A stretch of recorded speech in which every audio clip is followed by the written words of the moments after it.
Today I want to talk to you about ill-gotten gain. As I understand it, ill-gotten gain refers to something that is acquired through trickery, deception, or another kind of some type. But I wanted to make sure that I didn't just rely on my own understanding.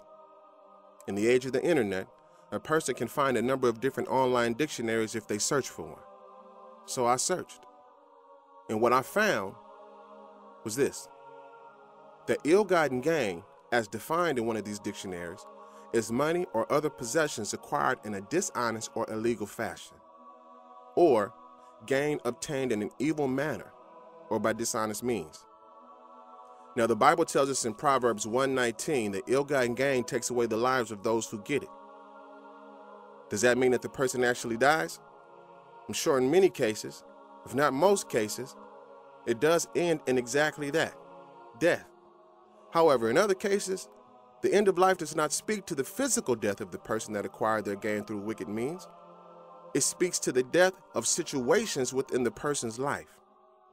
The gain they attain through unrighteous means takes on a life of its own and then requires the sacrifice of more meaningful things that will forever be changed by the presence of gain attained through evil methods.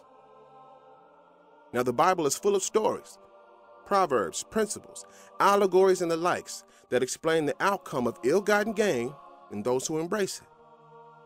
Of these stories, in my opinion, one of the most compelling examples is that of King David. Now, we all know the story of King David and his rise to power. King David, the youngest of Jesse's 8 sons, was doing the work of the shepherds when the prophet Samuel came to his home. While there, Samuel realized that none of the 7 sons that Jesse presented to him were chosen of God. So he asked Jesse, "Do you have another son?" And Jesse answered him and told him that his youngest son David was tending to the flock, again, doing the work of a shepherd. Eventually, God instructed Samuel to anoint David as king over Israel. And David proved to be quite the warrior before coming into the fullness of his kingship. When no one else would, David stepped up to face and defeat a very powerful enemy of Israel by the name of Goliath. We all know the story. And we all know that just like the favor of God was on David that day, the favor of God was on David when Samuel anointed him as the king over Israel. David seemed to continuously gain without having to do so by using deceptive means. We know through many of David's Psalms that he came to believe and trust greatly in the favor of the Lord. He knew that the Lord would provide for him all that he needed. He knew that the Lord would provide for him with righteous gain, and that his increase was based on the relationship that he had with God. So David understood favor in the face of fear. He also understood faith in the face of certain death. As a young man, he was introduced to the favor of God, and as both a man and a king, he walked in the favor of God, both day and night. So why then would a man like David ever succumb to the wickedness that a person must embrace if they in fact plan to pursue and attain gain using evil methods? The why is the easy part, as we know that sin is always the reason and will continue to be the reason. What's hard to accept and to understand about these types of situations is everything that follows. There seems to be a complete absence of self-preservation when men and women walk through these doors of devastation merely to have what should not be had at that time or ever, despite their desires. So you see, David was well aware of his relationship with his God and the power of his God. He was also very aware of God's order. So when he saw Bathsheba bathing on the roof of her home, he was well aware as to how he needed to handle that specific situation. How many times have you found yourself face to face with a situation that you knew exactly how to handle it, and yet for sinful reasons, you ignored the obvious point of exit and entered the situation anyway, knowing exactly what it would produce. Now, when I say point of exit, I'm speaking to our understanding of sin and the fact that we have been taught to flee it. There is no middle ground, no in-between place, and no room for compromise. We know that we are to regard sin as death and get as far away from it as humanly possible. This does not require some great spiritual insight and only requires our submission to the will of God.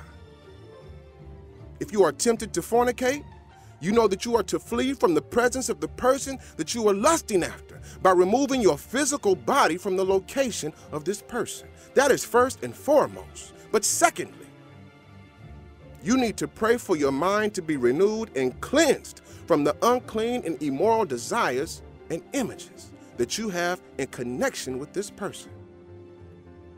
Now, this same logic should be applied to any situation.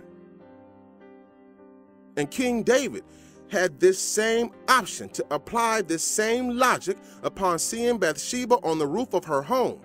But what did King David decide to do?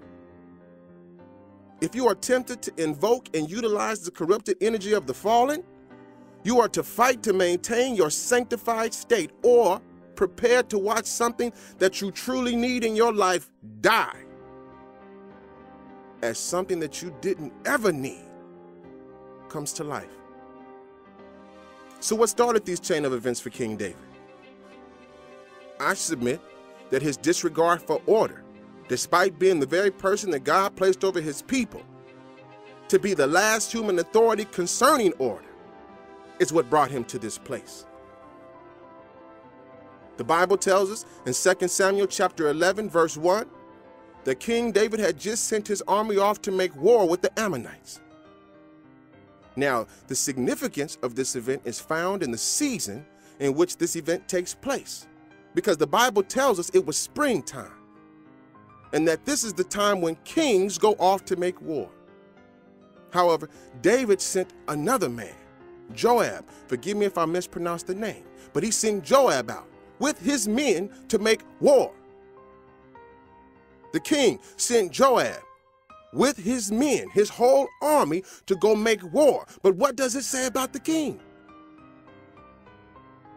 The scriptures tell us that this was a time when David should have been with his men. He should have been with his army. But instead, where was David's location? King David's location was in his palace. And we know this because the Bible tells us that David remained in Jerusalem. He was walking on the roof of his palace when he seen Bathsheba. This is when the first domino of this order was knocked over. And each domino that preceded it would only fall because of what? Each preceding domino would fall because of the disorder that King David allowed to be present. He should not have been there at that time. His remaining in Jerusalem during a time when he should have been at war, is what provided him with an opportunity to see Bathsheba in a compromised position.